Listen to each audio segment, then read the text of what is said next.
Alright, so we're come to the last part, which is the general tips for reading. First, you need to remember that you need to read instructions very carefully and follow it.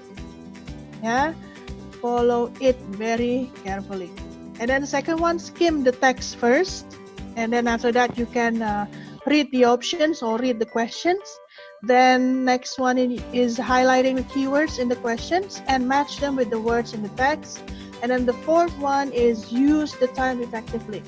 Saran saya adalah 15 menit untuk mengerjakan 12 soal pada satu teks. Jadi untuk menyelesaikan 3 teks atau 40 soal, kalian menghabiskan waktu 45 menit.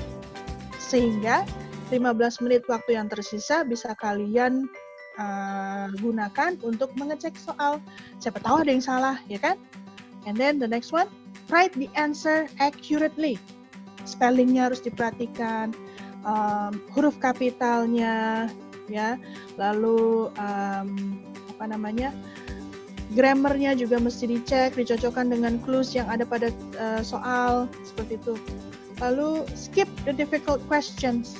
Jangan, misalnya kalian menemukan difficult questions, jangan fokus atau menghabiskan waktu untuk menjawab soal tersebut, skip aja, ya. Lalu lakukan mencari jawaban yang lain gitu.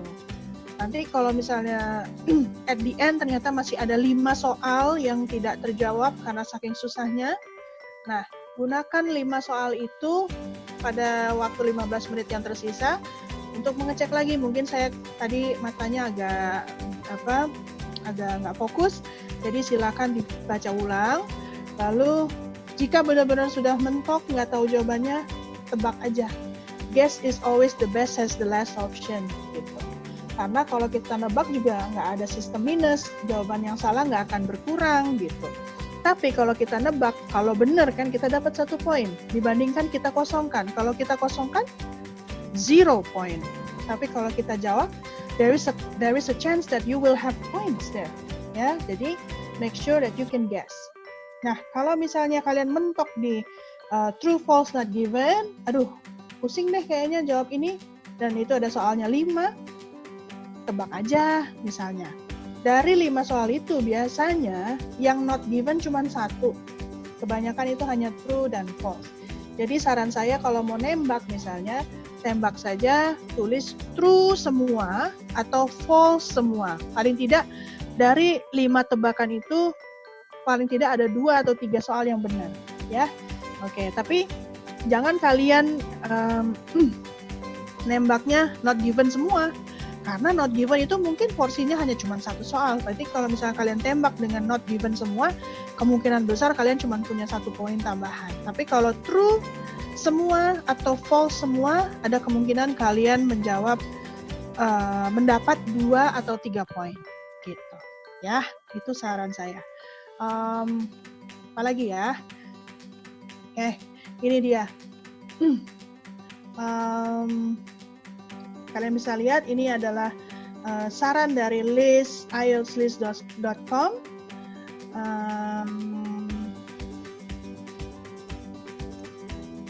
Don't spend too long trying to find one answer. Jadi dalam 3 teks itu, dari passages itu, biasanya tingkat kesusahannya atau difficulty levelnya itu meningkat, semakin meningkat. Jadi difficulty level passage 1 itu lumayan rendah, lalu passage 2 lebih difficult, and passage 3 lebih difficult lagi. Cuman ini juga lumayan subjektif ya, tergantung setiap orang, pendapat setiap orang. Kadang misalnya passage 3 itu topiknya tentang engineering gitu. Bagi saya, suatu topik yang engineering itu susah banget karena saya tidak paham tentang engineering. Tapi kalau misalnya orang yang memang minatnya di engineering pasti bakalan gampang, gitu, merasa itu gampang banget karena vocabulary-nya juga lumayan sudah familiar gitu. Jadi menurut saya apapun reading text-nya, kalian harus bisa mampu menjawab menggunakan teknik skimming dan teknik scanning. Dan itu hanya bisa dilakukan jika kalian melakukan banyak latihan. Oke? Ya, seperti itu saran dari saya. Jika kalian mau latihan lagi, kalian bisa klik nih semua link-link yang sudah saya daftarkan di sini, dan siapa tahu kalian bisa meningkatkan nilai IELTS kalian naik 1 poin karena belajar reading skills workshop ini ya. Oke, sampai ketemu lagi di lain video. Bye-bye.